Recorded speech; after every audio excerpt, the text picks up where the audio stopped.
What are some of the bad traits of managers that people should look out for? With any relationship, right, communication is crucial. So I'm very weary Mm-hmm. about managers who communicate. Not Sure. only just can communicate, but how they communicate. Talk about the things that are said in death in Texas, right? As you grow as well as a young professional, you need to be able to separate the real stuff from the fluff. Now we are getting towards the end of the year. What are the things that you would suggest people look out for in these reviews? So what I'll do, Mhm. what I go to my year-end performance reviews is, yeah, What does black text mean to you? it becomes texting when there's some element of abuse to it. Also, text you don't have boundaries.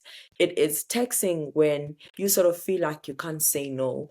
It is texting when it really messes up your financial well-being. Parents do hint, like someone was already having Yeah. black text while at university.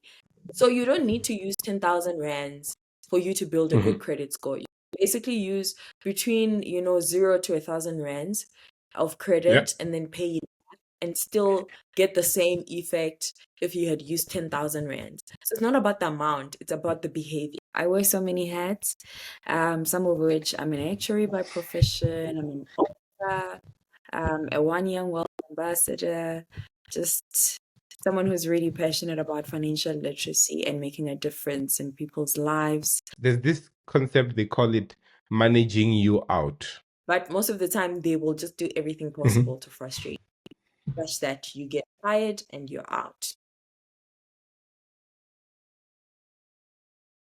What's happening, everybody?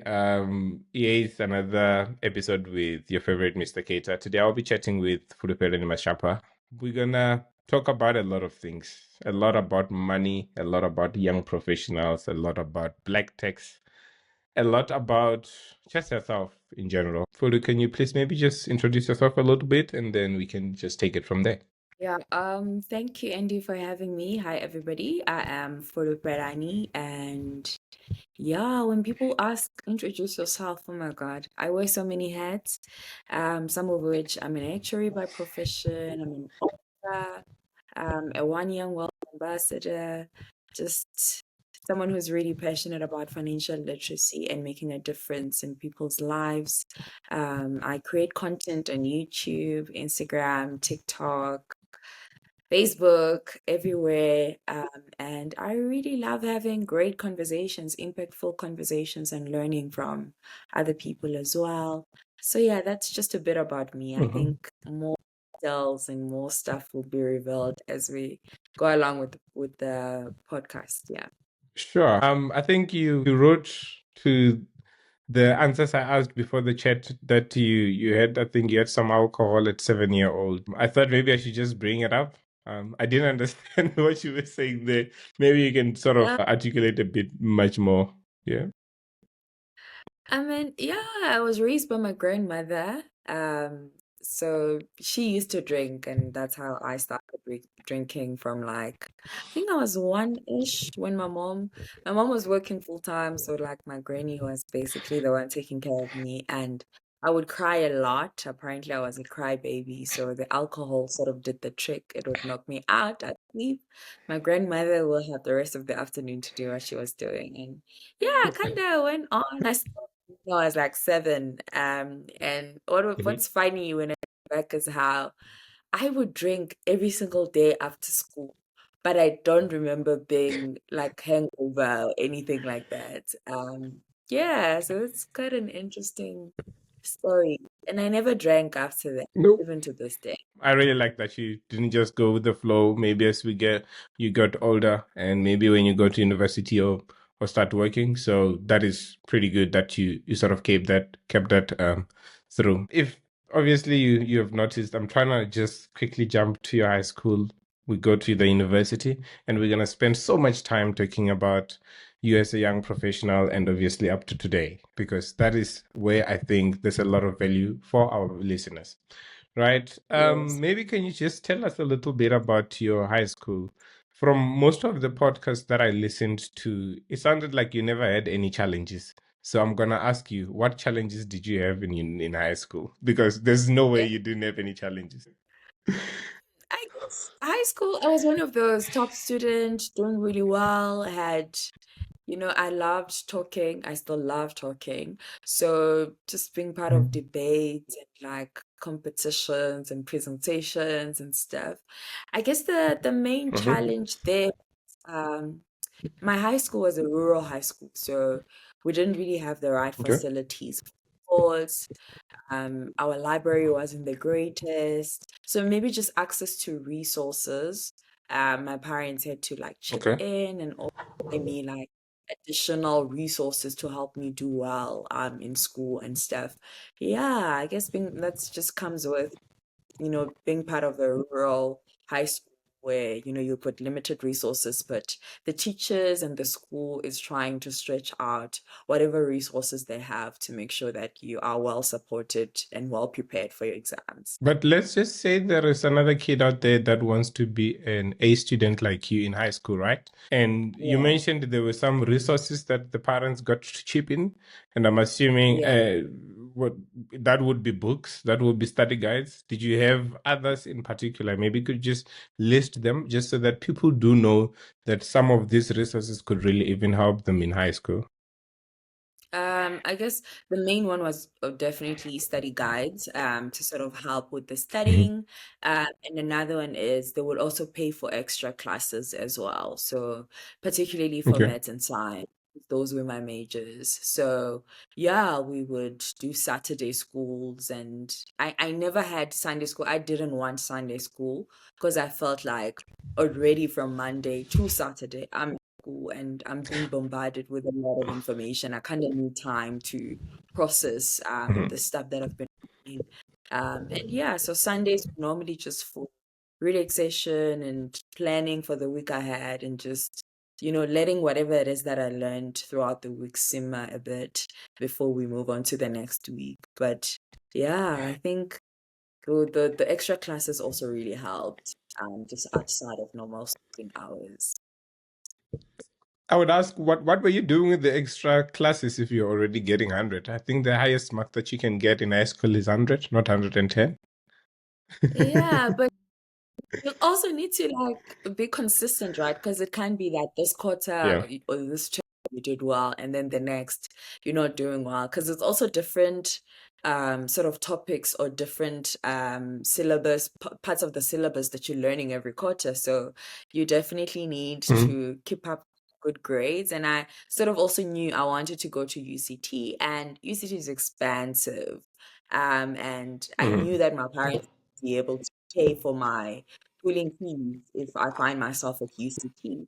So I needed to make sure Mhm. that I do well to get a sponsor so that my parents wouldn't have to pay for like any of my studies or anything related to my Mhm. studies. And yeah, I did just that. So the hundreds were very necessary to convince sponsors that rural people going to a rural high school is very much capable to survive the UCT jungle. So yeah, that was really necessary. Yeah. Okay, I think maybe just to sort of close that one up, right?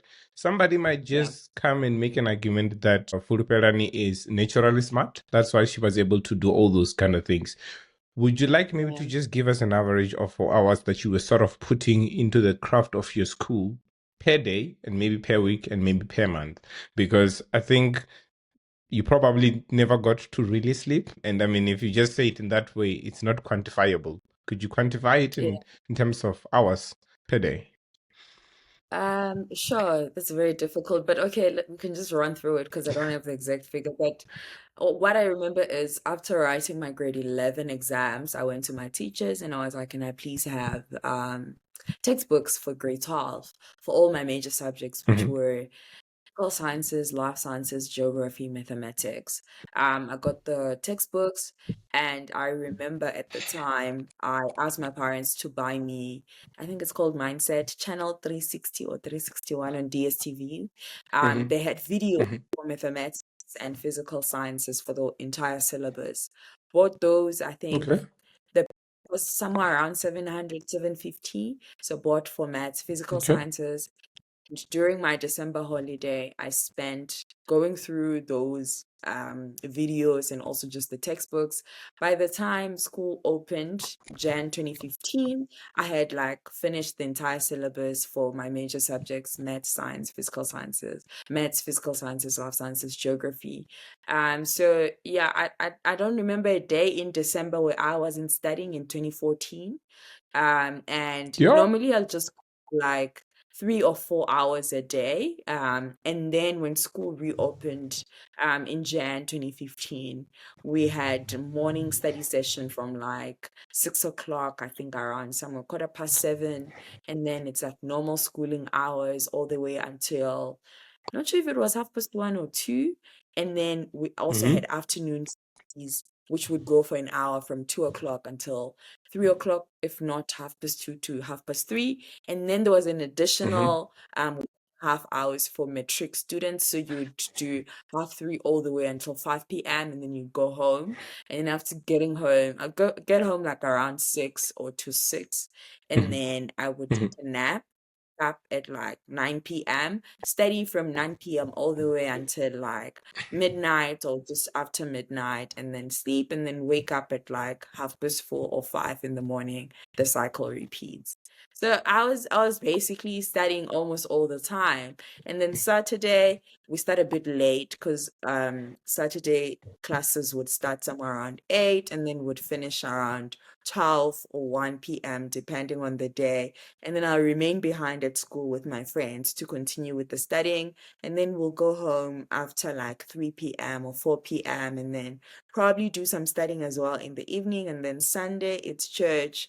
You go to church. After church, you come back. It's still studying. And then I'll sleep a bit earlier, maybe around 8 or 9. And then Monday, the cycle repeats. So I was like studying almost all the time, Okay. basically. So there was no Monday. So there was no Monday crash man or something like that in high school, I And guess. no, no, only thing I was focused Okay.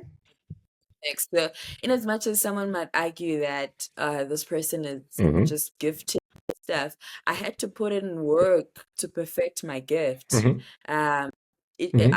I was just sitting and like getting the hundreds without studying. I was putting in the hours. And the gift does help because you grab things a bit quicker and you're able to connect the Mm-hmm. dots faster, but like it doesn't take away from the fact that you still need to put in the work. I mean, there are people who are gifted, but if you're not studying, Yeah. then how are you to perfect whatever it is that you're trying to learn? So I had to put in the hours, and I think I really, really did put in the hours such that when my results came out, metric results came out, I wasn't shocked. I was like, yeah, I mean, the way I worked hard, it had to end the way it did. As you were doing those, right? The smart kids at school, in many cases, are prone to be bullied or to be outcasted or be treated as outsiders. Maybe even in the community as well. Did you receive any of that? And maybe how did you sort of navigate that and made it easy for you? I guess the only bullying I remember was when I was in senior primary. Um, Okay. That's the only I remember being bullied for being smart. And that also ended up but in a funny way because my sister was like, you need to stand up for yourself. You can't allow people to boss you around. So when people do stuff, you need to tell them you don't like what they're doing and stuff. So I sort of learned to defend myself very young. And Mhm. somehow really young sister struggled with maths. I was really good in maths, and she ended up asking me to help out a younger sister with maths, which in turn, Mhm. she became sort of like my big sister. So other bullies couldn't do anything because I was under her protection. That's how that story ended. When I got to high school, though, Mhm. just for my high school, being smart was really valued.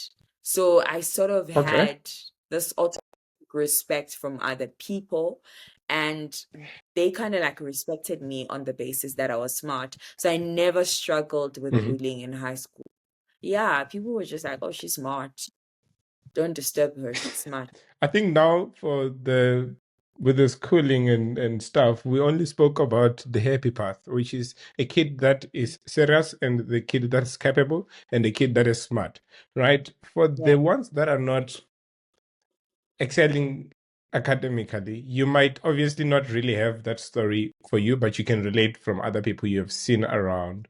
What are other Yeah. alternative pathways that maybe you could recommend for them, maybe pursuing their dreams? We're not really talking about academic per se, but it could be anything they might want to do, because some other people just always say, if I can't do it well, it's cool. Let's Yeah. forget about life. And then that's where everything goes wrong. No, but like, I mean, if academics are not your thing per se, there's grade nine, right? After grade nine, you can go to like Mhm, a college. You just need to identify what you're good at.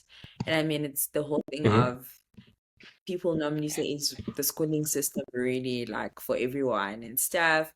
But mhm, if you're able to identify what you're good at, say for example, you're good at handiwork or mhm, electronics and stuff, then if you realize that earlier on, then you can branch out and go to like a technicon or whatever it is that they have, and then perfect that skill and carve a path for yourself outside of that, because I don't believe like everybody is meant to go to university.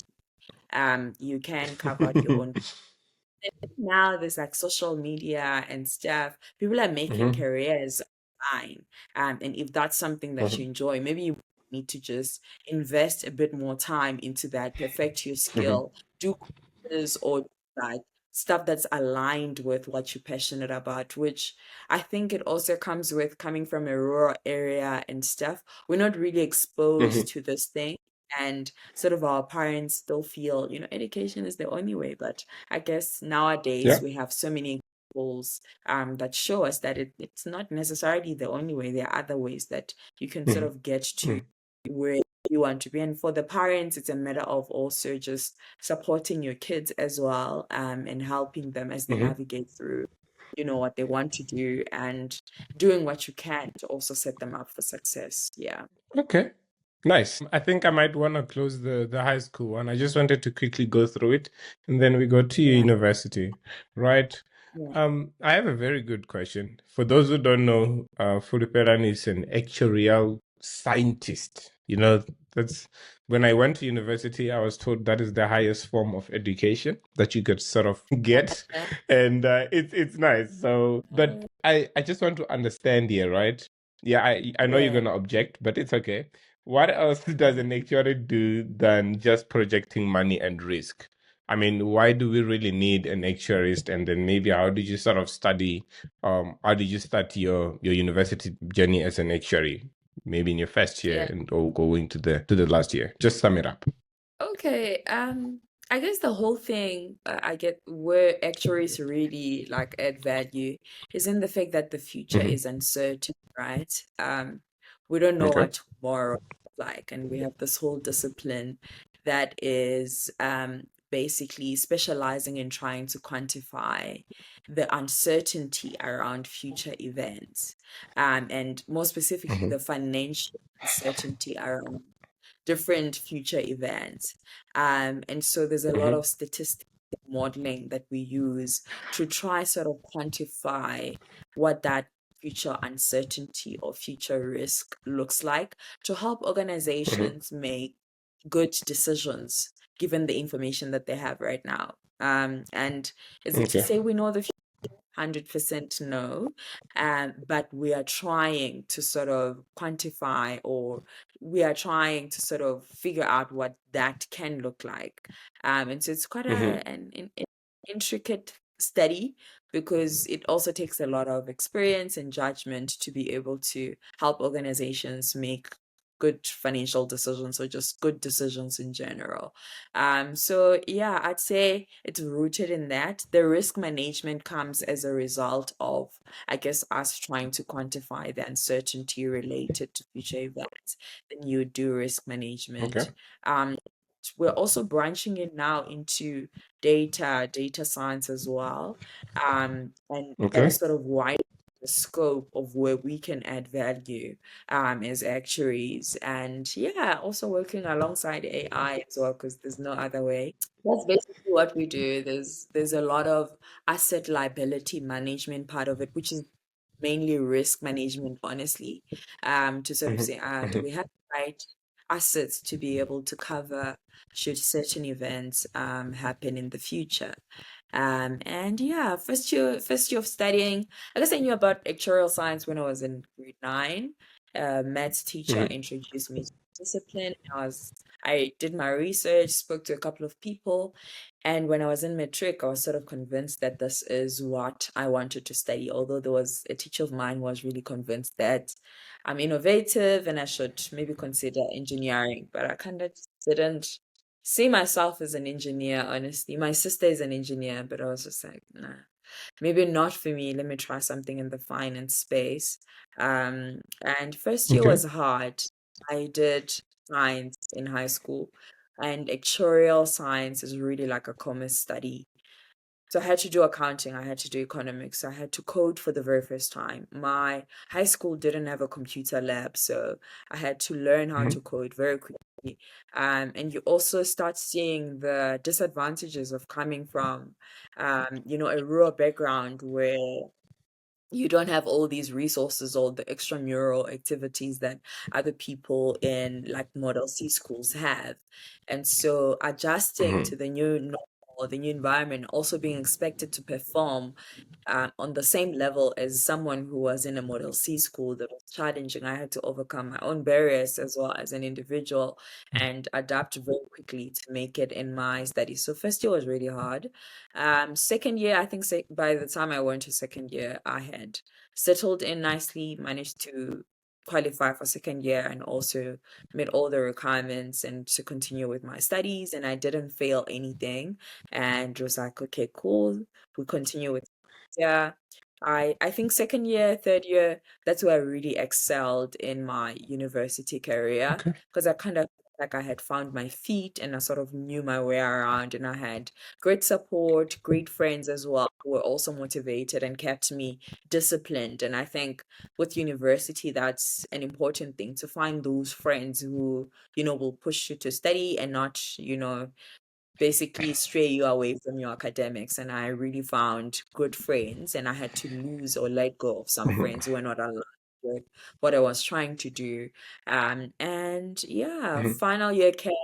Final year was like a whirlwind, if I can put it like that. It was challenging in its own way. There was a research project on the there were courses that were on the line, but we still managed to. I kind of feel like my final year was a good balance of there were subjects where I was thriving and there were subjects that I was struggling with. So it was just a good balance of, okay, you got this, but also like there's some things that are challenging. Managed to finish with really good grades in other subjects and like just passed on other subjects.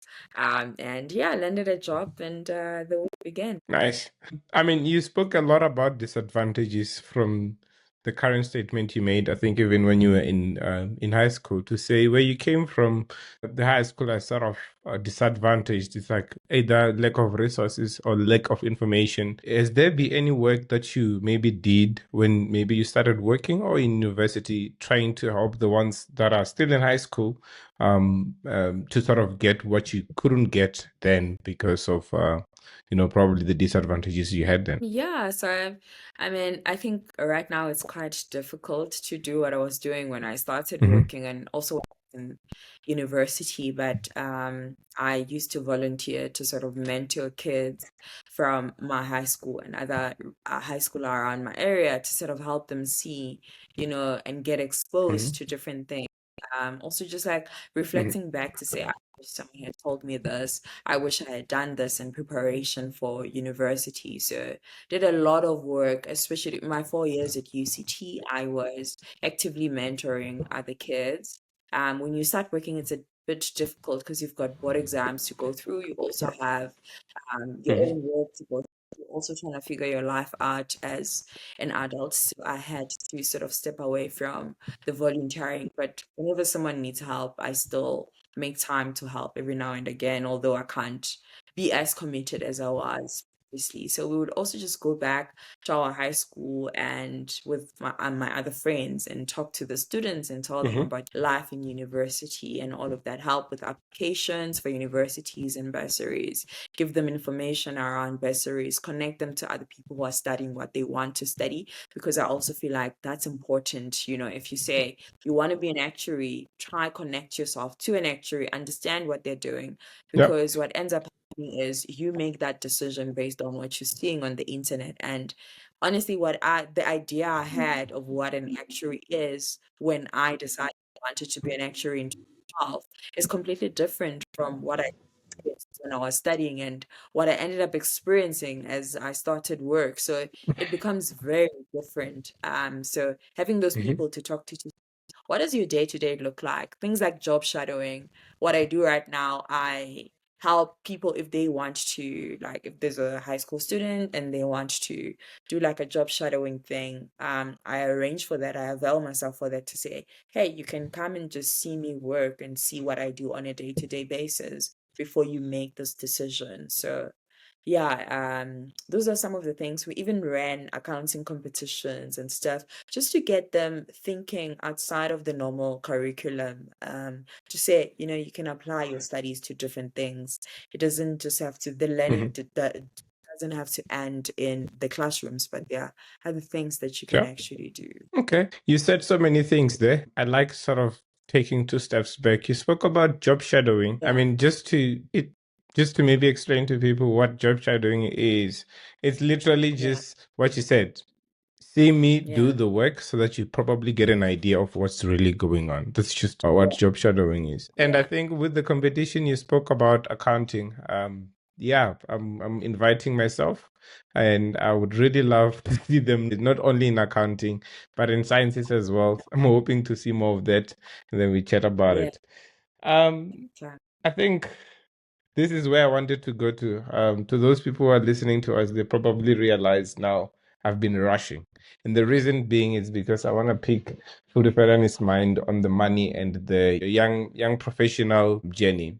How was your yeah. first job? I mean, were you not late? Were you on time? And maybe how did you find your first day at work? Um, my first job was with my sponsor. So Old Mutual Okay. was my very first employer coming from university. They sponsored my entire university journey. And first job, it was 2020. Went to the Old Mutual offices in Sandton, and honestly, there wasn't much happening besides admin on the first day. Just getting laptops, getting the access cards, meeting people, meeting my manager, meeting my team, and just transitioning to the world of work overall. And I wouldn't Mhm. say it was a culture shock because sort of university prepared me for that. The culture shock I had Mhm. was moving from, Mhm. rural Limpopo to Cape Town. But when I Mhm. came to Joburg, I kind of felt like I wasn't really out of place. And I really had a great manager and a great team, which really helped to sort of build my confidence, build, my expertise as well, and to just perfect my skills. And just felt like I was a student, but who was now working because I still had to write board exams. And yeah, my first job was very chilled, to be honest. I had great opportunities to grow. And I sort of feel like it wasn't a normal first job in that I worked with CEOs and I worked with MDs from other old mutual companies in other African countries. So it sort of forced me to grow up very quickly and be like, listen, you might be a grad, but you're expected to run meetings with these people. So get in the groove. And I think that really helped with my confidence and also just understanding. And as much as I just started, I have, and I can add value. And in all my roles, I think I've never had a normal role in per se. I Mhm. always somehow with senior people in an organization in one form or the other in my job. And I'm like, okay, maybe this is speaking to where I want to end up one day because I want to be a C-suite exec. Yeah. Nice. So, I mean, let's break that down a bit more, right? Now you are working with a CEO or a managing director.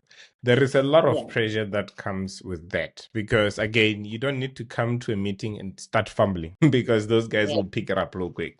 Their experience yeah, allows them to do that. So yeah, with the scenario, right now I come to you and I say, hey, Fulufhelani, we have this new project that we want to do around AI, right? Let's yeah. imagine I'm the CEO. We want to do this project around AI and then go and sort of assess some risk given this money, resources, cases, and all those kind of things. What is the first step that you go and do when you're preparing the work as well when you're going to sort of as well deliver the work to them and sort of present? What are some just could you please just break it down for me just so that obviously you don't get to fumble to the CEO and stuff? The first part is also like planning, understanding the scope of the work, planning Mhm, around that to say this is what we're gonna do. No, no, no, no, no. So normally that's not an exercise you do on your own. You're probably gonna do that with your team to mhm, say the request, and basically this is how we're gonna go about it. And if there is something that you're not sure about, then that's where like research comes in. If not research, you'll mhm, probably look at what other projects, similar projects have been done by other people. Is the scope similar? What did they cover? And then after sort of identifying all of that, you sort of also say, okay, what additional thing can we do to sort of add value to mhm, the questions asked? And then from there, the fun begins. If you have to run models, if you have to write a report or do a presentation, you would work on that. And, also before you go present to a CEO, you ideally want to sort of get other people's opinions as well. So your manager's opinion becomes ah, important. If expert in the mhm, business who specializes in AI, or they've done like a lot of AI work, you would speak to them to get their views first. So by the mhm, time you go present really to the CEO, it's like your work has been perfected, and you've received a lot of feedback from other people as well, which is sort of what I enjoy about okay, work. The fact there's mhm, room for collaboration and you don't necessarily need to know everything. You can outsource what you do not know from other people. And understanding that becomes really crucial, because I think a lot of us struggle with, trying to be everything and experts in each and every single thing, but you only have 24 hours in mhm. a day. So you have to leverage from other people's research, leverage from other Yep. people's experience. And that helps you like grow quicker as well, and to really produce solutions that are not theoretical but practical as well. Okay. It seems as if you are very lucky, with the managers and the seniors that were around. But let's take the Yeah, opposite of that, right? Okay, you can go ahead if you wanted to say good something. managers. I think I've had really great managers in my career, and I honestly feel like that has really impacted my career growth and exposure, and sort of the professional that I am today.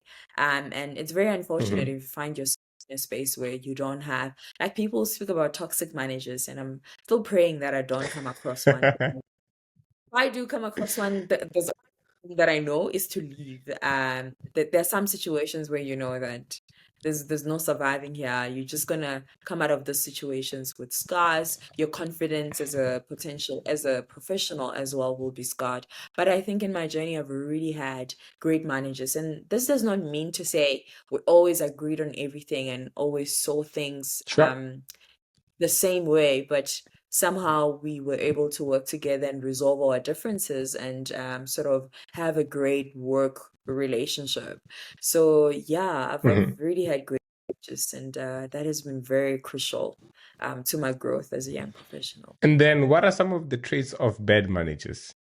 You probably have had, a very good friend of yours maybe might have came to you, but like, yo, Fulufhelani, that side, yo, and all those kind of things. What are some of the bad traits of managers that people should look out for? I mean, I've had people complaining that their managers call them on weekends to do work and it's not compensated and stuff like that.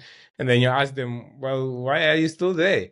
I'm like, I want to keep my Yeah. job, but then, and they just don't really understand how to keep, this manager and give them bounds. So, what are the bad traits, and as well as what are some of the bounds that you could sort of give your managers when it comes to work? I think with any relationship, right, communication is crucial. So I'm very weary Mm-hmm. about managers who communicate. And not Sure. only just can communicate, but how they communicate also is crucial. We're at work, and I sort of feel like it's very crazy because when you're at work, we are both Mm-hmm. adults, we're both individuals. So you can't be shouting and screaming at me. I'm not a 2 year Yeah. old or 3 year old. Sure. There has to be mutual respect, right, in how we engage. So definitely communication becomes crucial, how they communicate. Mm-hmm. And in terms of what they're communicating as well, like you don't want a manager who would not give you feedback, right? And sometimes feedback is not nice, it's not Mm-hmm. comfortable, crucial for my growth as an individual. Like managers who won't give you feedback, and sometimes you have to be like proactive because there are other people who struggle with giving feedback. You have to be proactive as well in terms of, okay, how am I doing, and have a conversation. Even just your performance review and stuff, have that communication to say, how am I doing? What can I do to get to the next level? How am I performing? What do you think I need to improve on? And I've found that bad managers don't just they're not concerned about your growth. They're not concerned about your performance. They just Yep. like would rate you badly, but would not give you feedback to improve. So for me, that's another sign. Sure. And just like people won't give you exposure as well, because starting out as a young professional, it's very important for you to get exposure to a lot of things. So there are managers who will Mm-hmm. keep you in the background and never allow you to sort of like get exposure to different things. They will never allow you to get like that Mm-hmm. spotlight to shine, create those platforms for you. Sometimes some people might feel like you're not ready, but if you're proactive, you can ask them to say, can I have an opportunity to do this project? Can I jump on this? Can I do this presentation while you maybe sit in the meeting and stuff? Mm-hmm. And other, it's just like managers who will sabotage you. Like I've had so many stories of people who would where managers will sabotage them. So managers who are like that, or they become ridiculous when they see you doing well and they're not like proud of you, Yep. but they're like jealous of the fact that you're progressing. Very toxic. Or just like, they badmouth you and stuff and you like hear about it from, the grapevines and stuff. Those are like not the kind of people Mm-hmm. that would grow in your career. And I mean, for some people, it's like it can go to like the extremes. Honestly, I've had crazy stories about bad managers overall where you're just like, you just need to get out of the as soon as possible. They would break you down in how they give you feedback. They would basically, whatever you do will never be good enough, and they will intentionally always find something wrong with whatever you're doing. So, yeah. You just hear that, hey, Fulu, you're not breathing well. Please breathe well. Yeah. You're breathing too loud. And you're That's like, probably what is, some of the stuff. yeah, yeah, yeah. So it becomes, it's crazy, really crazy. You mentioned something very important, right? Now we are getting towards the end of the year. This is the time wherein the companies are busy, collecting their last monies and make sure that they get to hit the targets. But then the Yeah. people at the bottom of that food chain is the employees, or which is in this case, let's say a young professional or Fulufhelani Mashapha, right? And what are the things that you would suggest people look out for in these reviews? Let's just say, for example, for the past 3 years, this young professional has been getting the very same review of saying, hey, you're not doing great, but there is no objective set against that. And it's just like the very same thing and again and again and again. But this manager is able to keep this employee by using very good words in the corporate space. I was saying to somebody, I think it was yesterday, I was saying in corporate, there is a very professional way of swearing at you, but professionally. And it same applies to the reviews. Somebody could tell you, um, not things that are not so useful to you, but make Mm, you feel like you're sort of pampered and stuff like that. yeah. What do you have anything maybe to say around such sort of review, growth, and being aware of such in the corporate space? Yeah, I guess one thing I learned very quickly by working with CEOs and like really experienced people early on in my career is that Mhm. they're able to basically separate the meat from the fluff. And I think as you grow as well as a young professional, you need to be able to separate the real stuff from the fluff. And most of the time we Okay. let people get with telling you fluff, so basically buttering you and not, someone can speak, but like for the sake of speaking and not necessarily give you anything to work with from that. So what I'll do, Mm-hmm. what I go to my year-end performance reviews is I go in with my portfolio of work, evidence of work that I've done, right? What I've done really well, what I've improved on, what went right, what went wrong. So that in that meeting, what normally happens if you don't have your full portfolio of work, you will remember the most Mm-hmm. recent projects and forget about Sure. all the other stuff that's done in the past, 9 months of work. So you go in prepared, you go in with projects that you worked on, and hopefully when you start next year, you start the year with what are my objectives Mm-hmm. for this year, and your manager give you a Mm-hmm. list of objectives so that when we do performance review, we are measuring you against those objectives. It can be a thing of I'm sitting there and I never knew what I was working towards, and suddenly you're rating. It just doesn't make sense. Like what was I Mm, working to? If they're not giving you the objectives, then you I need to see. be the one paying them to say, what are my objectives for the year? Because come year end performance, they suddenly will produce a list of Mm-hmm. objectives that we're not given. So if you didn't have objectives, at least a list of stuff you Yeah. did really well, and also like feedback you got from Mm-hmm. other people as well. If people were congratulating you or saying, giving you like great feedback as well on, how professional you handled some of the things, the challenges and whatnot, go into those discussions with those things. And if they give you the same rating, you have to then ask them why. And I think a lot of us, we go in, we're very agreeable. You go into these discussions and they just say something and you accept what they're saying. But like, you don't ask them why. I asked my manager, like, okay, why are you giving me Yep. the rating that you give me? And they need to explain. It doesn't make sense. Yeah. I'll question them. We must not be afraid to question Yeah. things. If you say, oh no, I'm giving you an average rating because I kind of feel 1, 2, 3, 4, 5, 6, then I can defend myself in that conversation to say, okay, you're judging me based on this and this and Yeah. this and this.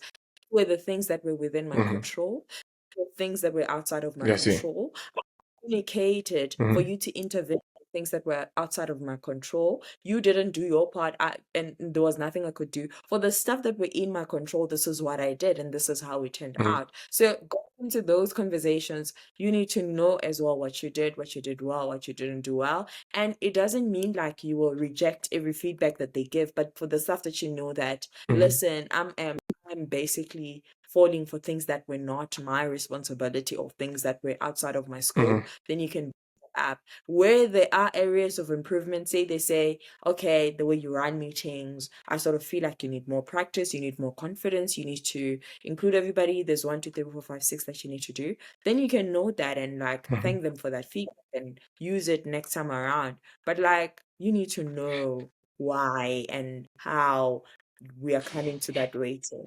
And I think another conversation to bring in as well, going into your year-end Mm-hmm. performance appraisal, also Mm-hmm. what's next, right? You've been in the same role for 3 years. Ideally, you should be in the same role for 2 years, Mm-hmm. but different companies, different policies. So if it's 3 years and Yep. you're still on the same role, then you need to open that conversation to say, hey, I've been in this role for 3 years. Say, for example, you've taken on Mm-hmm. additional responsibilities as well. I've taken additional Mm-hmm. responsibilities related to 1, 2, 3, 4, 5, 6. So when am I getting Mm-hmm. promoted? Conversation. What do I need? If they say you're not ready, they feel you're not ready for the promotion, then it has to be okay. What do I need to do Mm-hmm. to be ready? So that it's very clear as well that come the next discussion, you can say, okay, last time Yep. you said I need to present more, I need to show leadership skills. And when they say that, you also need to be very clear on what does that look like? Because we can use fluff, as you say, leadership skills. What do you mean Yep. by leadership skills? Do I need to run meetings? Do I need to manage someone? Do I need to? And when they Yep. say that, you also need to be very clear on, okay, if they're saying I need to manage someone, then you need to assign someone for me to Mm-hmm. manage, right? So we need to work together because 100%. sometimes just hear things and we never really follow up to say, but what does this mean? And it becomes really important because Yeah, if you don't understand what it means, then it's like you're probably going to go out there and not do what they want, and then we're going to come back and we'll the have right the thing. same. Yeah. Yeah. So yeah, those are some of the things. Just Okay. don't be afraid to advocate for yourself and to ask if you feel like you're not getting paid enough. Ask for that raise. Like, okay, this is what I've been earning. You guys have been giving me 2% increases. Inflation is way higher than that. Yeah. Yeah. Yeah. I've seen such cases, many of those cases really happening, either with the people around or just people that I'm sort of observing from far, right? And in many cases, some of the managers or the new trend that is being done right now in the corporate space is managers, there's this concept they call it managing you out. Remember back in the day, there was like silent quitting type of a thing, wherein the Yeah. silent quitting is like you as an employee, you just feel like, oh, I don't belong here anymore. And then you just sort of start looking for another job and then you leave. Or you could even just drop that job without having to have any other job because maybe there's like too much pressure, either too much work or the culture has sort of shifted away from how it was when you joined and stuff like that. But then these days, there is something they called managing you out. Have you ever seen that really happening? Yeah, I have seen it happening. Like if they don't like you but they can't fire you directly, they'll just make your life a living hell at work and force you. So that can be like giving you like those projects that they know like they're just dreadful projects, nobody wants to do them. And also growth of growth opportunities as well. You find that they're not giving you growth opportunities, hoping that you would also like catch on and like leave because you're not growing and you're frustrated. But most of the time, they will just do everything Mhm, possible to frustrate you, such that you get tired and you're out. And there are different strategies for that. The work, controlling projects you get assigned, what you do, your growth as well. That's like the easiest one. I mean, I've seen cases of that happening. And it's quite sad, mhm. really. I think it has to also be one of those. It's like when people don't want you in a space, now you need to catch on. Like you also Yeah. use observe as well to say, okay, this and this and this. But I think what's important is also just now that you'll be moving to a new job, understanding why, what led to that. Is it your work Mhm, ethic? mhm. Were they just trying to chase you out because they wanted other people to fill the position that you have?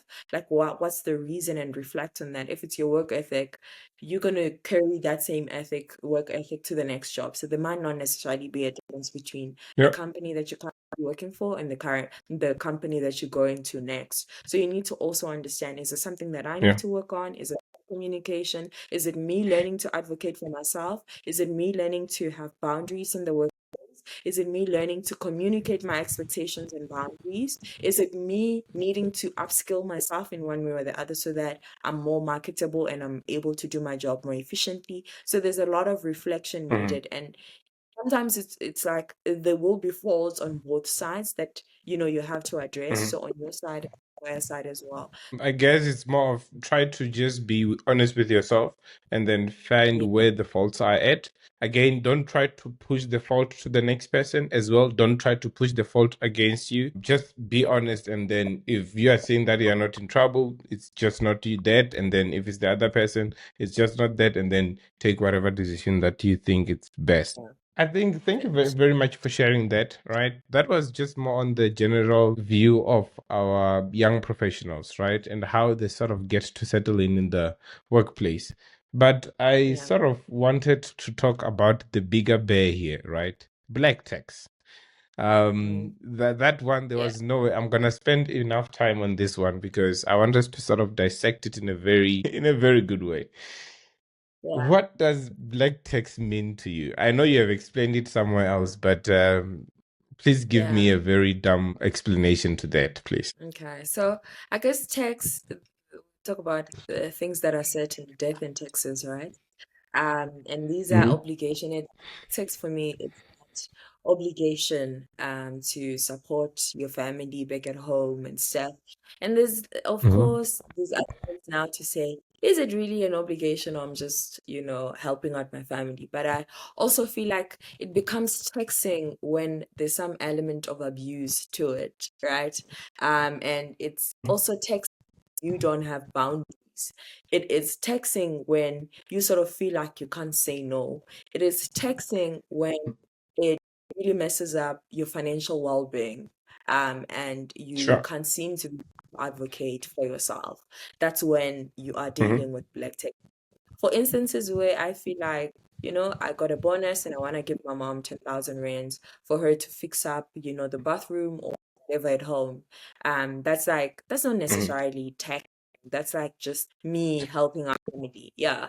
And then for instances where, like it's 10,000 every single month, I'm being emotionally blackmailed to do this thing, whether I have the means to afford that 10,000 or not, nobody cares. They just want money from me and it doesn't stop. It comes with this sense of Mm-hmm. entitlement and expectation. Then that's really where you are dealing with black tech. Do you think that maybe our parents get to plan our black tax burden even before we get to graduate from university? It's like, hey, my kid, hey, the Fulufhelani Ukoyo graduator from UCT. It's an Yeah. actuary. Do you think they already have those plans before you even step your foot in your first job? I think so. And what I've seen, even from my clients and stuff, is it's mainly single parents. And I mean, we love Okay, single parents, appreciate what they do, but what I've seen really is sure, it's somehow there's this unhealthy expectation and this sure. unhealthy emotional blackmail that comes. It's like, how can you not do this for me? I raised you on my own. And wow, yeah, you had to raise me on your own. Because your partner wasn't. But it's not my fault that my dad wasn't around. It's not my fault that, Sure. he left or things like that. So I've seen that, especially with for a lot of people or a lot of cases I've dealt with around black text is single Hmm. parents really have this, I don't know what to call it, but it's very toxic. And I think as a child going into it, managing that comes with having boundaries. And a lot of us don't have boundaries. So it becomes really challenging to sort of have that balance, to have that capacity to say no, because emotional blackmail is inevitable in such situations. And Hmm. I used to laugh with my mom. She would say like, I'm your mother. No, no, no, no, no. I raised you, all these things. And I say, but I never asked you to be born. And we would joke about it. I never asked to be born, right? You guys fetched me from Sure. wherever I was and you brought me here. And part of the Hmm. responsibility of bringing me here is you had to take Yep. care of me. You brought me here. You had to take care of me. So it's also a thing of understanding that being a parent is your responsibility, but it doesn't necessarily mean that your child has to repay you for raising them. It is your responsibility. You are responsible for them. And when they become adults, they will have to be responsible for their own kids and their own families. And I think we just need to understand that, to say, yeah, your child might be an actuary, but they can do out where they can, but it must not be a burden. It must not be that we're emotionally blackmailing them to help you out. And in the same breath, child, also find ways to give back to family, find ways to, within your means, of course, to to Yeah. to also just help where you can. But where you can't, it's okay. It's completely okay. I'm against where I know I can't, I have to go out and Hmm. take loans, do all these things to help out. Hmm. Like, I'm not helping because I'm digging a hole for myself in those Hmm. situations. I'm using money that I do Hmm. not have. I satisfy you. So I'm destroying my own future in the process. And Sure. to be quite honest, I feel like it will be way better. I expressed this in the book to say it's way better building wealth and being financially stable, or Hmm. like basically establishing yourself first. It puts you in a better Hmm. position to help your family. Compared to Sure. if you you take out credit and you don't save and you don't invest and you don't do all these things, you just continuously managing short-term needs without thinking about the long run, it doesn't help, because in the long run what will happen is you basically cut off your own legs. You won't be able to stand up and help your family if you're not doing well. So rather focus Yeah. on establishing yourself, having the resources, such that when such a time comes and you have to help, you are in a position to help. But when you're starting out with work, you're not in a position to help because you just started. You don't even have anything under your name. So it's about really prioritizing to say, okay, what are the needs? What are the wants? What can I do? What will not strangle me in the long run? Or what is it that I will be able to sustain in the long run? Yeah. It looks like the education here with black text needs to go more to the parents, right? Yeah. How much work have you seen gatherings that people have tackling that? Maybe let's relate it to church, because some of us grew up in church, right? And there are so many lessons that we get from all different kinds of, different shapes and forms, cool motivation in that, about God, Mm, about your life, spiritual life, and all those kind of things. How much of such learnings have you seen when mm, parents, many cases, particularly mothers, being told on mm, being educated about black taxes? How much have you seen mm. that? And I mean, have you tried to engage in some of those personally for free, I've actually? actually Yeah. seen like parents or mothers or fathers really tackling the subject. I Hmm. just feel like the norm is I'm entitled to my Okay. kids' I mean, they need to take care of me. They need to do this. They need to do that. And also it comes from our culture, right? In our culture, we you kind of you know parents will take care of their parents and stuff. It's Hmm. sort of like it's been a normal way of life for us, particularly Black people, that you take care of your parents, you take care of us and stuff, and Hmm. there haven't been conversations around that, and the definition of taking care someone also it's not really defined, like it's sort of like, as a parent, this is what I feel taking care of me is like, and as a child you have to take care of me, whether that's realistic or Yeah. not. Conversation is never had. And also it's a thing of there's this power dynamic between Black parents and their kids, that Hmm. growing up you're not allowed to back talk at your parents. You're not allowed to Yeah. have these debates with your parents to say, no, I don't see it this way. It's sort of like the parents produce the law and you just obey the law. But when it comes to financial matters, it becomes important to say, you want 10,000 rent from me, I'm earning 20,000. And with the 10,000 that you want from me, I'll be left with 10,000. I still need to pay for Hmm. accommodation. I still need to eat. I still need to go Yeah. to work. I still need to save. I still need to be able to go out with my friends if I want to go out. So how do you expect me Hmm. to leave 10,000 rands and give you 10,000 rands every single month? Like, we Hmm. need to have conversations. And I think in a lot of households, we don't have conversations around money, which is very detrimental. Because then Yeah. people have expectations, they set expectations, they impose those expectations on you, and then you have to basically deal with that. And a lot of us don't have boundaries, as I've said, so we end up going with it, and you resent them in the long run. As much as the church teaches us to honor our parents, at some point, black Hmm. text become thing. You resent your parents, you resent the people you're helping, because you Sure. sort of feel like, I'm forced to do this. And it's like, it's not a good place. You don't want to be giving from a place of resentment. You don't want to be giving from Yeah. a place of, obligation. Let it be joy to actually Hmm. help your parents. Because you'll be doing it knowing that this is within my means. And where it's not within your means, Hmm. I think there's also grace from the parents to say, no, man, my child doesn't have money this month, and it's okay. We will find at the mint, or we will do it, we'll plan for it and try do it together in the following months and stuff. So that communication really is needed. And because we grew up without it, we don't know how to communicate with Hmm. our parents as well. Where we disagree with them, it's a muscle that we need to build to say, I don't see it like that. And to be very firm in our boundaries as well, to say, if I Hmm. can't do it, I can't. and it's okay. Have you ever found yourself maybe having to sort of talk back with your mom? I think you said something around sort of your mom gave hints about, hey, I'm ready to be a black tax beneficiary and I'm waiting for my Yeah, first installment. How did yeah, you object without having to object? And how was the yeah. process for you? And how was the family dynamics when you were objecting throughout the process? I sort of feel like I was very intentional with saying no to my mom sometimes. She knows now, like I've Okay. trained her well.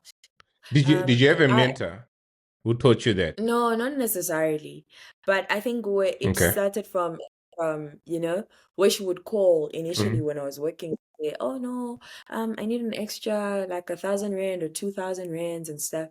And then at Mm-hmm. first I kind of felt I would always give in, although I have plans for Mm-hmm. that money, I would directed give it to Sure. her. I realized Mm-hmm. that like I kept on inconveniencing myself, and these requests were always last minute. And Yeah. like the something I'm trying to do, but like this person will come last minute and like say, "Oh, I want this," and I was like, "Okay, this is not working for me." So we had a chat, and I was Mm-hmm. just like, "Okay, for this month, this is what I'm planning on doing. So I won't be able to help you." And it's always the thing. Mm-hmm. My payday comes her payday. It's like 10 days later comes after her payday. So I was like, Mm-hmm. I won't be able to help you because I'm doing 1, 2, 3, 4, 5, 6. And so she got Mm-hmm. used to saying no. And over time, it became a thing of, when she makes requests, I'm like, I've already drawn up my budget and, I can't, basically, there's no free money this month. So let's do it next month. I would normally, let's do it next month. I'll put you in my budget. So the more I enforce Mm-hmm. those boundaries, say, hey, my money is Mm-hmm. not free. Because I feel like it also comes Yeah. from the people who look at you and say, you don't have a child, you Mm-hmm. live alone, you're not married. So what are you doing with your money? As if you don't have abilities because you're single, right? Or And you, just because you're yeah. married. It's like, Mm-hmm. listen, I have rent to pay, I've got bills to pay, I'm an adult like you. I mean, I Mm-hmm. heard some crazy stories where someone's older sibling came to them and say, Mm-hmm. you're single, please pay for my kids' school fees. And I was like, that's Yo. entitlement. What are you saying? You go out and you make a baby, and then you expect me to carry on the burden of taking your kid to school. Like, no, that's not right. Like, of course, when you Mm-hmm. made a baby, financial consequences of having a baby. So as a parent, Mm-hmm. take care of your baby. Like, it's these things, and it's just a matter of I've like learned to push back, to say no. Mm-hmm. The responsibilities I just won't accept. Like I am not going to accept, giving someone an installment on a monthly basis. My mom knows she doesn't get an installment from me. But where she's doing projects at home and I see what she's trying to do, You I can help help. out. Mm-hmm. Now and I then see. I see. again, thing that I see a need at home, I would volunteer to help out with that. Like, but it's not going to be an installment because what happens on months where I'm trying to do stuff for myself, or I'm trying to do something, in Joburg Are and they gonna she's try on give her, you the money? they're Yeah. The not. question is, are they gonna Chances try are, to give you the money? well, the fact that you're not giving Yeah. them the money, used to getting that money from you. So I think those boundaries are, and it was very uncomfortable at first. But I also Mm-hmm. feel like she understood because I would bring it up. Like I would tell her upfront, because I'm not trying to Mm-hmm. prove to my mom that I'm earning well. I'm not trying to prove anything to anybody. I have nothing to anyone. So I'm not going to Mm-hmm. put myself under undue strain because I am trying to convince them that I'm doing well. Whether I'm doing well or not, my bank account knows that. There's no need for me to prove to them because I think another person, oh my God, I'm working. My uncle is asking for money. I can't tell my uncle I'm broke. No, dude, if you're broke, you're broke. It's okay. And you need to tell your As uncle, simple like, as uncle, that. yeah, it's not working this month. And I think there's this unnecessary pressure to impress, unnecessary pressure to show people that we have arrived and we're doing well. I mean, there's no point, in my view, there's no point in trying to prove to people that you're doing well, whereas you're not actually doing well. It's crippling. You're crippling Mm-hmm. yourself. So if you're not doing well, At the it's end of the okay. day. It's okay. Mm-hmm. I'm help, and that's absolutely normal. The funny part is when I started working, I think for about first 2 years or 3 years, people kept on telling my mom that I'm just busy finishing her money at school and I'm not finishing it at school, or I'm just staying in Joburg because Yeah. somewhat they used to call it. I looked like a junkie. I didn't care. I mean, I would just wear my normal techies t-shirt from I don't know. It could be anywhere. A very simple t-shirt and all those kind of things. And I think I didn't even try to sort of prove to them because I knew what that comes with. It comes with a lot of burden and a lot of expectations that for me, I'm not willing to sort of prove that. So then are you suggesting that when I start working or when a young professional starts working, they don't tell their parents or they just don't tell them how much they're making? I mean, if you're earning way more than your parents, chances are Mm. they will expect you to help. It's sort of like we make money and we're leaving, we're able to live on this money. You're alone. We Mhm. are like four at home or three at home and we're living on this. So those are the Mm. expectations. So you say my mom doesn't know how much I earn and I'm very much okay with that. She doesn't know with bonuses. If I don't tell her, she doesn't know like that I got a bonus, getting a bonus. Because I'm like, I don't want to be out waiting to say, oh yeah, you got a bonus. Some parents will go to an extreme of, you got a bonus. I also want a bonus. There was this other girl who told me, I was like, what? I was like, no, like I need freedom. I need to have freedom to say, you are getting a part of my bonus. And I want to do that out of the goodness of my heart to say, I got a bonus. Listen, Yeah, or just send you money without necessarily saying, I got a bonus. So yeah, I know I see. if your parents is already because parents do hint, like someone was already having Yeah. black text while at university and earning Yo. like getting a stipend from their NSFAS bursary. And I was like, Hmm. how this doesn't even give you more than 2K a month. How are you already having black text? And they were like, my grandparents call me and they want me to chip in for electricity. And I was like, but they're getting old age grant and it's two of them. And And it's you good. getting less. Yeah, and Hmm. you're getting way less. How is this a thing? And I was like, when you start working, they must not know how much you're earning. Because if they do At know, all. already with them knowing that this person is Yeah. getting a stipend, and they were just like, you're a Hmm. kid, what are you using this money for? But like as a university student, there are a lot of things that you need, right? Like groceries will Yeah. have to come from there. Books and things will Hmm. also there will be additional fee that they give you for allowance for books and stuff. But sometimes it's not enough depending on the courses that you're doing. So it's just like I see. for me, it was crippling to say, how are you expecting a child to be covering electricity on a monthly basis? Like I was just like already, if there are hints like that, already Hmm. know Hmm. that you need to have boundaries. Like you really need to have boundaries. If you start working, you don't jump and get too excited and you give them a lot of money that you know you won't be able to sustain in the long run. If you're giving them Yeah. 1,000 rand, you're committing to 1,000 rands and you're like, whatever, whether it rains or whatnot, I'll continue to give them a thousand Hmm. rand to that. Because if you start with Hmm. 5,000 and later on you want to reduce it, they won't be happy with that. So it's just like, if you know that those are the kind of parents you have, then no. But I do have a friend who, her parents from university, they bought her a car and Hmm. she would give them money. If she's saving, she would give them money, right? To say, save this money for me.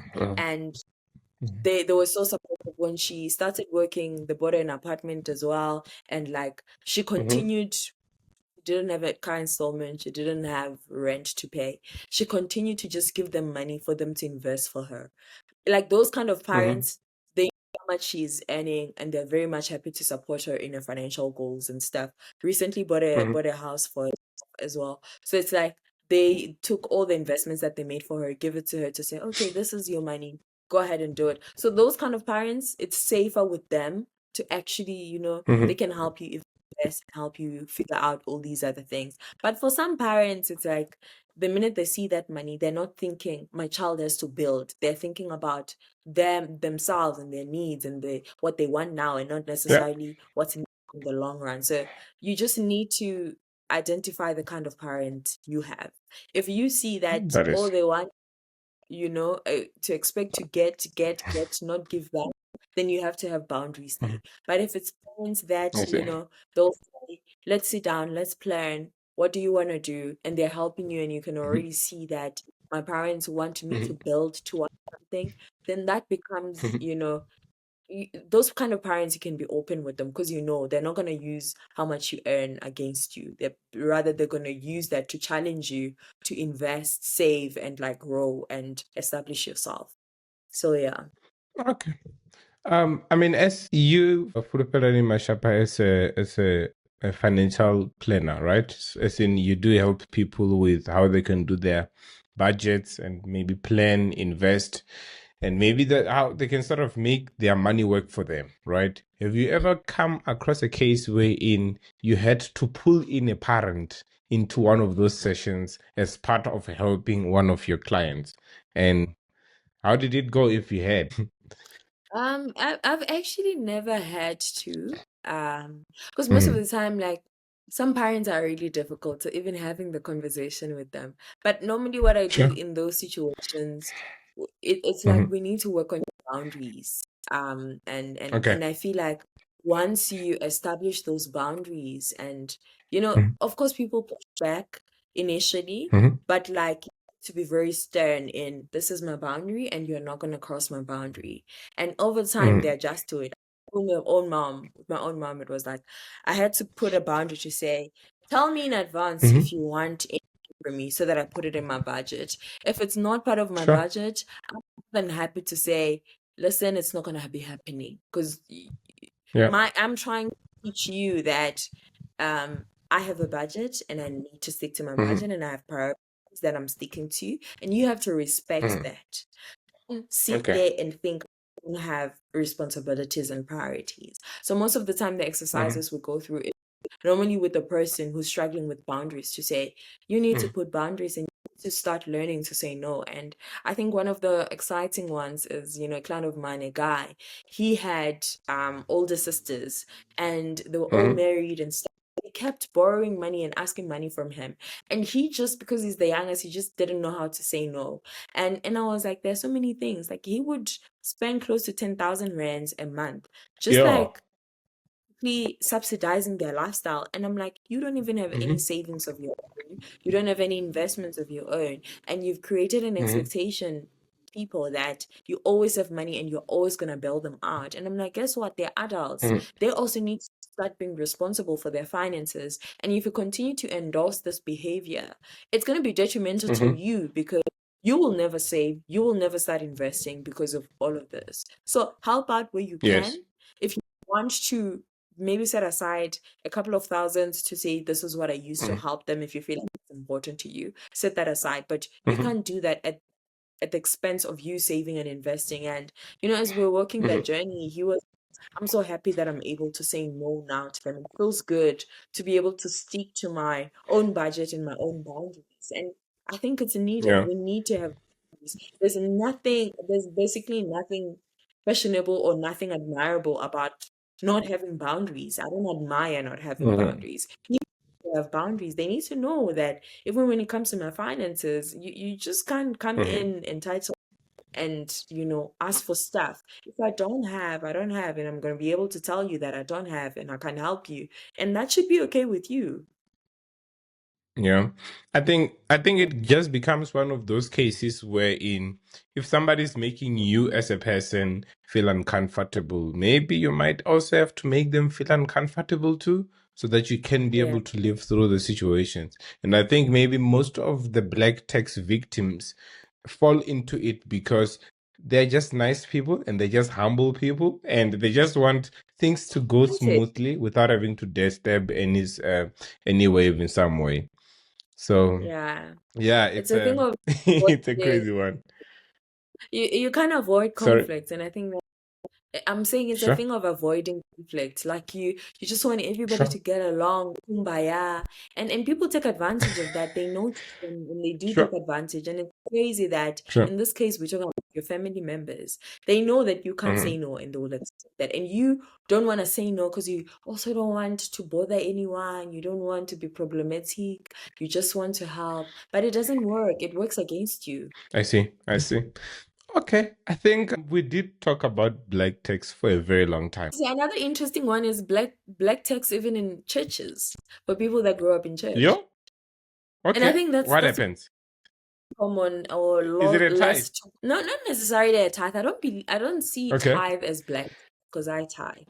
I don't see tithe as black Okay. text, but I also feel like to some extent, in as much as you're tithing and you like offering a church, Mm, some pastors even mm, take it further to like they have this ridiculous expectations around now that you're working, I'm also entitled to your money. Like if I'm coming to Joburg, you mm, need to or give me like petrol money or like mm. support in like more ways than the other, like you're working for them. I also feel like because it's Mhm. also spiritual set up, it becomes really tricky. And couples that take out loans or people that take out loans to help their pastors out. And I'm like, Mhm. you need to have boundaries. So in those Yeah. setups as well, there is potential abuse and potential, I mean, we always hear about nurses and how they give certain pastors all their money, like all their entire salaries and live on loans Hmm. and stuff. It seems far-fetched, but like I've seen that firsthand, It's and true. it's just Yeah. it is true happening. And it's also like because this person is your spiritual leader as well, there are Hmm. spiritual connections, tricky emotional connections in that. There's The spirit, boundaries. it's like this, Okay. it's like the spirit won't be happy with you, so your monies won't work. You won't get more Yeah, money if you don't give me the man. But yeah, there's and I think yeah, and I think the whole situation becomes a bit sensitive when it comes to like our spiritual brains, our things like educations. I mean, if I go to my mom today and I say I yeah, need a book that maybe say I'm university and I need a book and the book is costing 3,000, she would go all extra length to go and get that 3,000, even though she didn't have it, just because of how yeah. sensitive the matter of education is to us Mm, and to our elders. And the same applies to the church thing as well. It's so sensitive that people don't even want to use their basic thinking of saying, is this yeah, making sense to me? And then do I even have to be yeah, doing this without yeah. getting hurt? Yeah, some of these things, we label them as sacrifices in the church and stuff. And No. and I think the biggest thing is, like it's a very thin line. Not to say like, there are of course, instances where you might feel it that, somehow I'm moved to contribute towards this, right?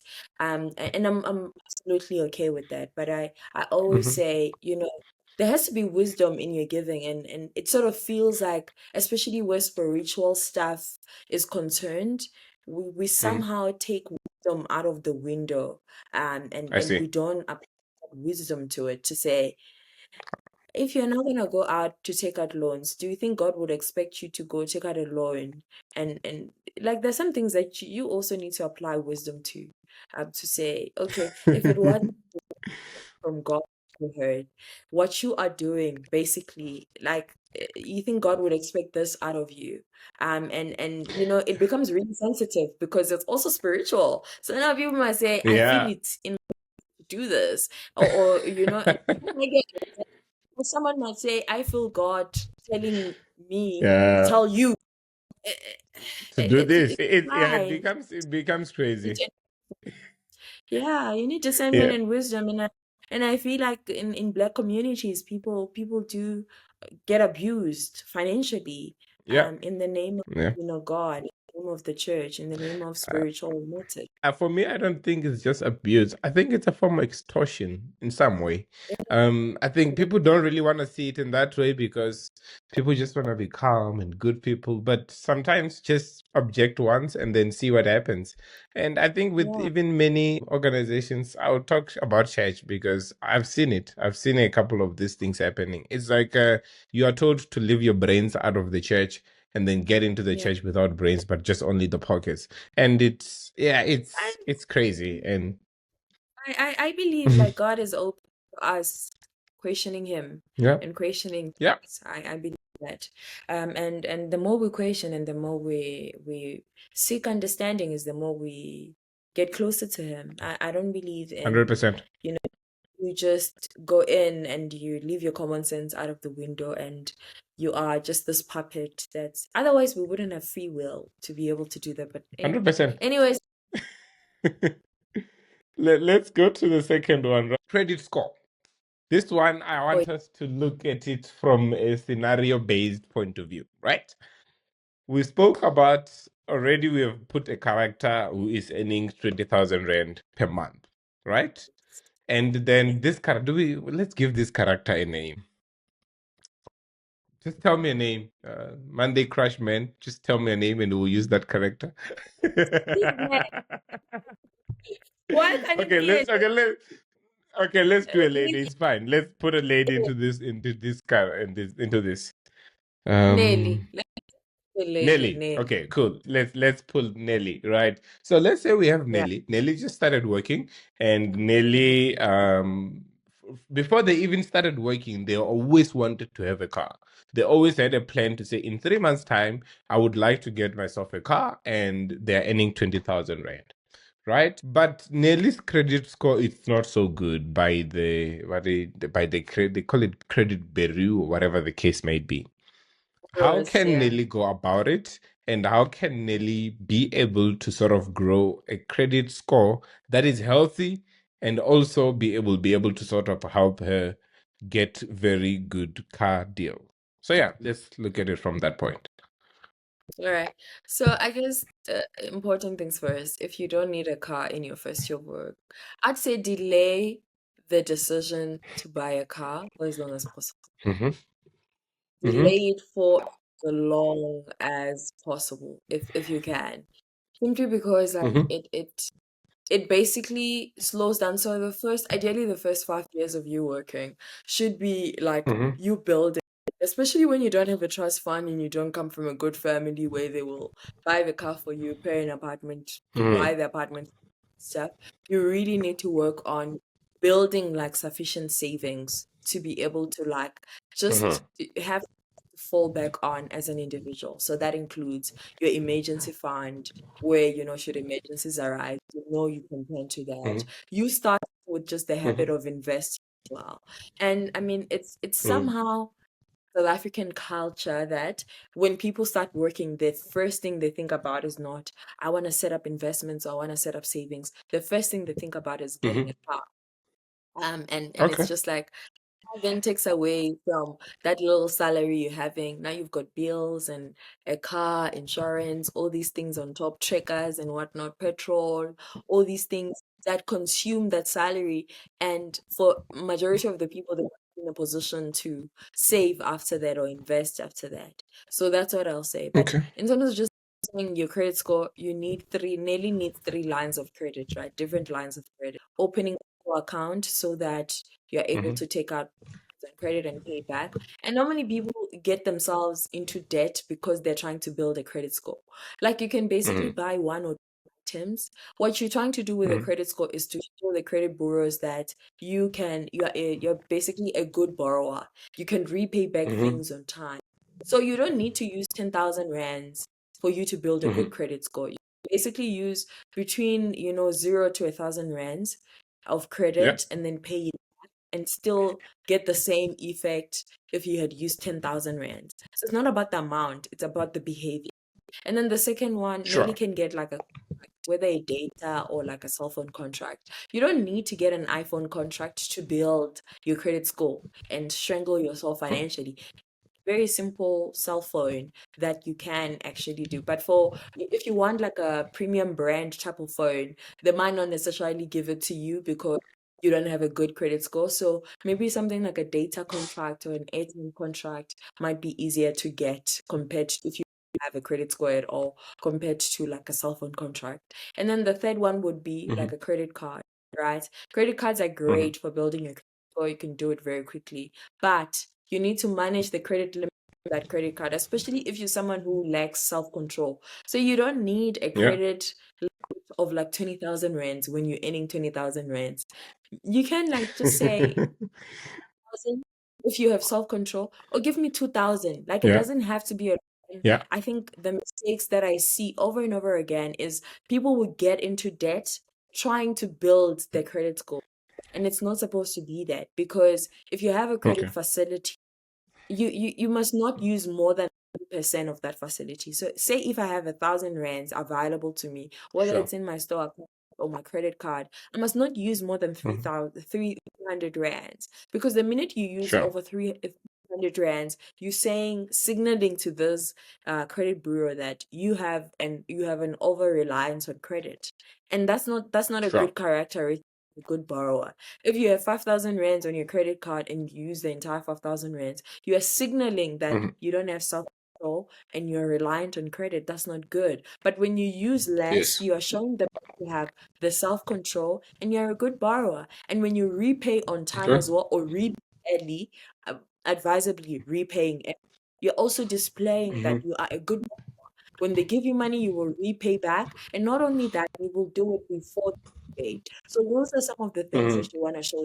So I'm against people taking out credit cards and loans and things that they can't afford in the name of building a credit score. You don't need to do that. So then Nelly sort of somehow needs to be able to build a credit towards that car and make sure Yeah. that her credit is looking good just for the guys to give the thing there. I mean, what would be the case wherein you would suggest to Nelly that she doesn't really need to buy a car? I mean, with working from home becoming a thing and all those kind of things, Nelly could come up with an argument that, hey, I do drive to home every 3 months or every 5 months, but I feel like I Yeah. don't need a car and all those kind of things. What are some of the ways that Nelly can use to combat that? I mean, if it's an issue of safety, I'd understand. Trying to get a car. If it's an issue of it's a requirement for your job for you to have a car, I mean, there are people that, in as much as they work from home, you might be needed to pop in at a client's office and stuff, and offices might be all over. Using public transport Mm-hmm. might not necessarily be the best route, so you might need a Mm-hmm. car. But you're working from home, you're going home every 3 or every 5 months, then you don't necessarily, because you only that means you only need your car to go back home.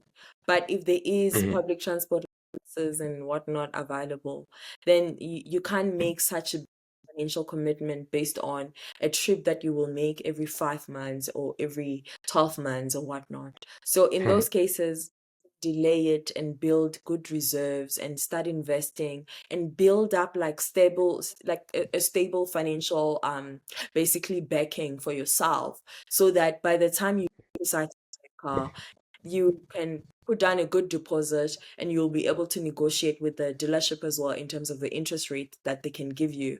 And can also be a thing of you can negotiate as well with different dealerships, make them compete against each other for you to get a good deal. But if it's something that you will need after every 3 months or 6 months, no, Nelly can relax and just save as Nelly much should as. relax. Yeah, she should just relax, save as much as you can, and then you will see it later on. Yeah. Okay. I love that. Just last question about Nelly with her credit score, right? How can Yeah. Nelly know that she's moving towards being broke in 6 months period? So like how can you know that you might be broke before or in advance in 6 months? What are some of the signs that maybe Nelly can see? Let's say she has this credit card on, she has a Yeah. phone contract and maybe another store card or something like that. What are some of the signs that she can see on her monthly spending? I think the first one is, of course, if your expenses are above your income, you already know you're in trouble. Or your expenses are very close to your income. If you're not saving or investing at all, if should something big happen today, you would need to basically rely on credit or get a loan or use a credit card to be able to cater for that thing. You sort of know that, okay, I'm heading towards the wrong direction. So Mm-hmm. not having investments at all, basically just relying on credit is like the quickest sign. Or if you feel like, you are adding more expenses into your life without necessarily increasing your income. That's also another way to kind of know that, okay, in 6 months' time, I things see. are not going to be looking great. Or if you are now starting to struggle, if you have loans or any other credit to repay those things on a monthly basis or to keep up with your installments, that's when you know that, okay, things are going down and you probably need to make a drastic change before things get worse. Okay. Just another one. This is not about Nelly, but this is about Fulufhelani Mashapha, right? Many people think that you have everything under control. I mean, and you don't make mistakes, which could be true or false, right? But I do. have you ever had a period in your personal life where you never had any control of it? And how did you sort of go about it? Be it money wise, be it work wise. You don't really have to disclose names of institutions and organizations and stuff like that, but rather, how do you deal with such setbacks in your life? As for the Mm, Mashapha. I don't think it's a period where I never had control, but rather there are periods where I make sacrifices. So Okay. the this year, my sister and I decided to buy like a piece of land back at home. Okay. And it was sort of like over and above my normal expenses and normal Mm-hmm. investments and savings. I now need to Mm-hmm. pop out money to basically cover the cost of buying this piece of land. And Mm-hmm. for me, it's a thing of I then intentionally had to make sacrifices. So, like, cut down on some of my outings and stuff to be able to afford Mm-hmm. that. Basically, Mm-hmm. inconvenient myself. So there will be things that I'm able to do on a normal month, which I wasn't able to do. Like I told myself, you're gonna buy clothes, you're not gonna do this, you're gonna go out, you're not gonna have these entertainment things that you normally have, sacrificing and Mm-hmm. building up to that cost. So what I've done, even when I was buying my apartment as well, there were months where I was finishing the apartment, so there's sacrifices that I have to make. So for me, it's always Mm-hmm. been that way. It's not like I'm Okay. forced to do something, but like I plan on for the next 6 months, this is what I'm trying to do. So these are the sacrifices that I'm going to make. And I'm very intentional about making those sacrifices. And, it would take a very major event for me to Mm-hmm. say, like, I'm stopping because when I started working, I was very intentional about building my cash reserves. So I have an Okay. emergency fund and investments that should something happen, I can fall back on before stuff like basically gets out of hand. And that's why I'm like, when you're starting out, it becomes really important for you to have that. But a situation where, like, say, I lose my job or something happens, God forbid, I'd have a couple of months to basically figure things out before, like, it gets to that. But I also have, investments and a business on the side that generates money for me. So I'm not only Nice. relying on salary, but I have books that I sell that generate an additional Mm-hmm. income, partnerships that I do with different institutions that sort of help. And most of the time I'm not touching that money because, I'm just letting it chill there, grow on its own. So I have a couple of things to fall back on, but where sacrifices are needed for me to achieve certain goals, I sort of do that. And yeah, I guess there hasn't been anything major that has happened that has led me to being in a position where I To something say, like oh, that. yeah, spend out Okay. of control. I want to move away from the money talks and all those kind of things. I want to talk about you, Fulufhelani, right? Your book, your YouTube articles, and as well as the coaching sessions that you provide to people. With what we've just discussed right now, it puts you at a very good point or good place why you launched your book, Mind Your Sense, right? Can you please share with me a chapter or concept from the book that readers find particularly transformative? Not you, the readers. Like, Which one did they yeah, really say they can relate with and they sort of really liked much? the budgeting chapter in the book, because Okay. I kind of feel a lot of it, a lot of mistakes that people make, a lot of situations that people sort of like come across and stuff.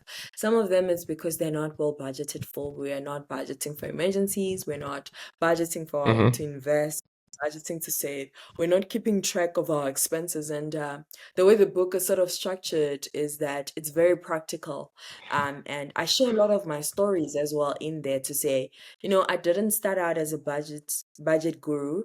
I had to like Mm-hmm. refine that time. And every single month, I still sit down with my bank statement and sit down with my spreadsheet and like decide on what I'm doing. What's the project doing this month? What am I like working towards every single month? So that's the one chapter that people say it's very transformative because there are different ways to budget that I sort of say, well, there's some people who are like me who are Mm-hmm. very detailed, calculated, love spreadsheets, who would normally want to like account for every single cent. There are other people that are more on, bigger picture type of people that will just say, okay, Mm-hmm. as long as I have 20,000 in my 20,000 that's going towards my investment, I'm more than okay, Mm-hmm. to spend Mm-hmm. other money on the things, and I'm able to use the other money to cover other things. There are different people that just say, well, I want to have a bigger picture to say, I'm not just going to budget for this year, but I want to budget for the next 5 years as well. This is where I want to be, Mm-hmm. how I'm going to get. I give people like a different way to budget, which a lot of people resonate with, and they sort of pick what works for them and use it. So, from the reader's point of view, that chapter has been the most transformative one. So does it mean that the more money you have, the better the budget, or the money is never enough? Not necessarily, if we're being honest, as human beings, how much money is enough, right? Like, even a CEO who's earning millions would still say, so I think what's important is being able to use what you have. And I always look back and Mm-hmm. I think about my parents and stuff to say when they started Mm-hmm. out, humble beginnings and all of that, didn't have, that much money. My mom wasn't even earning a lot at the time. But the things they were able to Mm-hmm. accomplish with the little Mm-hmm. salary that they were people who were earning significantly more than them couldn't accomplish them Mm-hmm. at the time. So I always say it's about how you use what you have, and how much do you keep what you have. Because someone might be earning 100K, have expenses of 120,000. They're worse off than someone who's earning 6,000 rands and they're only using 3,000 rands. It's not about how much you're making, it's really how you're using it that makes a difference. Because money will never be enough. No salary. I mean, I'm here and I'm like, I want to earn more. It's never going to be enough. But what you do with what you have is very important. And that's where budgeting and to say you need to keep track of where your money is going and make an Yeah. active decision on a basis to take your money where it's supposed to go.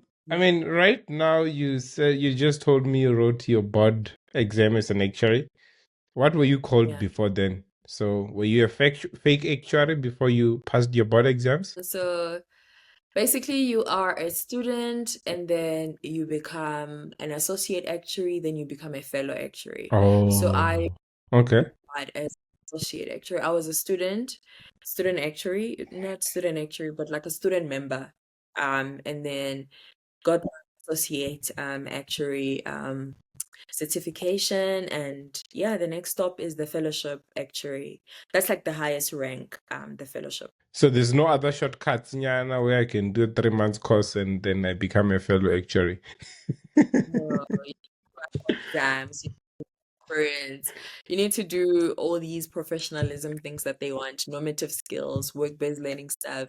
So the road is pretty much like defined. There are no shortcuts. Everybody has to go through basically the same path to get to that fellowship. Is it too expensive to be an actuary? Like, let's say just the university, you can sum up the money, you don't really have to explain anything. I mean, it depends on the university. My fees at UCT, and if accommodation, food, whatnot, was close to 1 million rands for the 4 years where I was at UCT. On a yearly basis, you would like do 140, 160K expensive. And then afterward, you need to write board exams. You need to pay to write board exams. You need to pay for notes. You need to pay for additional resources or courses that you might want to attend to help with, the board exams and stuff. But lucky enough, if you are working in an insurance space or companies that basically hire actuaries, they pay for that, so you don't have to Hmm, pay for that out of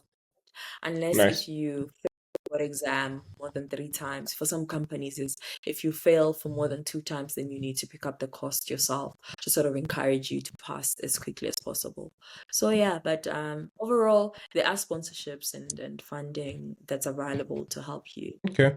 I mean, I've seen a few videos. I'm just rushing through these ones because I want to close it out in at least maybe 20 minutes or less, way less, right? I've seen you partnering and working with the companies you an employee at, right? Many people try to put their side hustles away from that. How do you manage that? Manage what the conflicts of interest Not really, yeah, or not really the conflict of interest, right? Remember, yeah, you have your side hustle, which is your book, which is your YouTube, which is the coaching and planning for people and all those kind of things. And you also have a work that you are sort of working for a specific organizations. I've seen that most of the people you work with, actually, they prefer to partner with you, and then you sort of be talking, maybe doing influence for them as a yeah. consultant to that type of a work. How do you manage that? The Mm, reason I'm asking that is because some other people actually get to even hide that they have side hustles. mm, Um, yeah. maybe I could say I was one of them as well until I wasn't. When I would Yeah. hide my first brand or my first app from my employer or even the Mm, colleagues. I'm not saying you should be talking about it, but yeah. you don't really have to be hiding it, I guess. Yeah. Okay. Interesting one. I sort of feel like I was very open. Even when I was in my first job, I was very open about my YouTube Mm-hmm. channel, stuff that I talk about on my YouTube channel, and my colleagues knew about it. Mm-hmm. And so I never really had to hide it. But I think where it's interesting is if, you have to do some of that work during working hours. Of course, the company will have an issue with that because you take away time from your work as a professional to do or normal stuff, and that's where conflict is in. But majority of the work I do, I either record after hours or like on weekends. So then I'm Mm-hmm. still able to show up fully at work and deliver good quality work. So that hasn't been an issue. And what I've seen is the organizations that I've worked for, they've been very supportive of, the stuff that I do on financial literacy, and they acknowledge that even at work now, I do give inputs as far as financial wellness is concerned because they acknowledge that I am a strong voice in the space and they also want to tap into, my skills and my experience. So I think it's a branding thing. You kind of need to be, careful on or like you have to decide how you want to brand it, and be open to collaboration as well. If your employer is supportive of your startup. So I know someone who was told they had a mini business and they were told like they need to shut it down. But different employers have got different policies. Ideally, I wouldn't want to work for an organization that is not supportive of the work that I do, because I feel this is my passion Yes, and my sir. purpose, something that I need Yeah. to be working towards. Yeah. Okay. Last big scenario. This is quite important, right? I've heard you talking about investing, saving, all these other good things, insurance, covers, whatever. I didn't want to entertain them until we came to this scenario. Let's say, as Andy Matodzi, right? I have a 9-year-old kid, which we're gonna call them Nelly. Nelly's back again into our scenario, right? And I would like to set up some great returns account for them. How can Mm. I go about it? They are still 9-year-old. I've heard that people do set up, clothing accounts for their 9-year-old using their IDs so that maybe when they reach 18, they probably have a credit, whatever minimum for 20 million and stuff like that. So then how can I go about it with my 9-year-old? What are the options? I think the biggest one that I've seen that rich parents use is a Mhm. secure credit card. So basically, Okay. if you have a credit card, you basically ask your bank to give you another credit card, but that credit card is under your child's name, and basically you are the surety on that credit card in that they spend and you basically are the one paying whatever they spend on. And what that does is, you get to credit at a young age, you learn responsible behavior at a very young age, and you build your credit score while you're still very young. And good credit scores come make later on in life when you're trying to make major purchases like buying a Mm-hmm. house or buying a or like taking out a loan or whatever you're Mm-hmm. doing that. And I kind of feel like that's just like a good way to also just get your child, responsible as well around credit and all of that. Another one can be what you were talking about, the store accounts, things and stuff. And then you can basically manage that. But I think what becomes important is involving the child in those things because it's very easy to take out that card and you keep it as a parent and you never give it to them so they don't have the experience when you do give them when they're older, they might not necessarily have the right behavior. So it's very important to cultivate that right behavior when they're still young to teach them as well around credit, interest rates, how money works, all these things, so that by the time they're older, they Mm-hmm. understand what's at stake when they actually borrow because there is a cost to borrowing, which is interest. And then in terms of just maybe I setting see. them up for as well, their education and stuff. I mean, there are different avenues depending on, of course, your risk appetite as a parent. Some people invest in shares for their kids, other people education policies, other people open up tax-free accounts for kids and they save towards their education using that. All these different avenues that you can use to basically help set up your kid for success. But it's important to teach them to save, buy them a piggy bank as you're saving or investing for them. Yeah. Is it safe that maybe, let's say, now this young professional has started working, they just put their money into normal savings account? Let's say I get 5,000 free almost every month. Is it safe for them to just put it in their savings account, or do they have to sort of go into like investments account like you've been doing, either buying property, either buying land, or just buying stocks and all those other things? What do you normally sort of suggest? Because with savings, I'm not sure if it has great returns, bad returns, and all those kind of things. Yeah, I think with savings you get like really low returns. Like interest that you get on savings is very small. Saving towards a short-term goal, definitely a savings account would work. But if you are thinking about building wealth and all of that, then you need to think about investing because there's no way that Okay. saving will get you to building wealth because of the returns that you get on saving. So that's where you start thinking, okay, do I go to property? Do I go to shares? And also diversifying as well so that you don't put all your eggs in one basket. Like you're not only invested in one stock or you're only invested in one type of asset, like you only invested in property. Have a bit of everything, just so should something not work out, the other things can help pull you up. Yeah. Nice. Right now we're about to get to the last part, and I call it the Q&A. It's just only 4 questions. You don't really have to explain way too much. You just have to give your reasons why. Right? Would you rather go for expensive or would you rather go for cheap quality products, and why? I mean, you're allowed to give a few explanation maybe. I mean, you Okay. said you work with a spreadsheet, so I'm assuming you really mind your cents because you wrote a book around minding your cents. Yeah. um Quality, and then I do have my own splurges here and there, but I budget for those. Okay. So if I'm gonna Okay. buy something expensive, I'll budget for it and I'll be happy with it. But I really have to like want it. But if there's something same quality that's cheap, I'll go for it. Okay. So another one, it's how long is long enough to stay in one job or organization? There's this thing people call job hopping if you're moving around organizations every year or every 1 year and 6 months or 8 months. How long do you think is long enough? I guess give it 2 years. From two Okay. years on, it's sort of safe. Because if you're doing every 1 year or 1 year, 6 months, it doesn't really look great on your CV. So you'd wanna Mhm. stay a bit longer in a place, learn, and then once you feel like you've exhausted your options or there's something better elsewhere, then move. But you ideally don't want to be moving every year. Okay.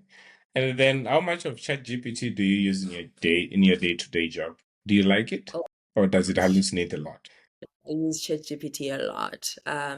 Normally I love when I'm coding, if I get like an error, and I I don't know how to solve that error. I just ChatGPT it and it gives me alternative solutions. Sometimes it doesn't work. Sometimes ChatGPT gives you stuff that doesn't work and then you kind of have to figure it out yourself.